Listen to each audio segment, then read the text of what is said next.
খানজান আলী মাজারে হিজড়াদের আসর বসছে, প্রচুর লোকের ভিড়।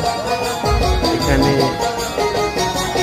মাঝখানে হিজড়াদের সরকার বসে আছে, একটা গান গাচ্ছে, বিভিন্ন অনুষ্ঠান করছে।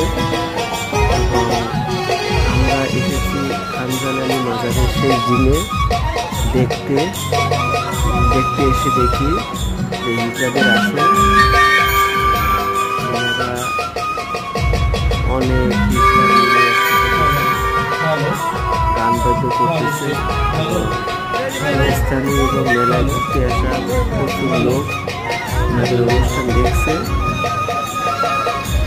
আপনারা দেখলে বুঝতে পারবেন ভালোই লাগলো ওদের অনুষ্ঠান। যদি কখনো খানজান আলী মাজারে আপনারা আসেন তা দেখতে পারবেন।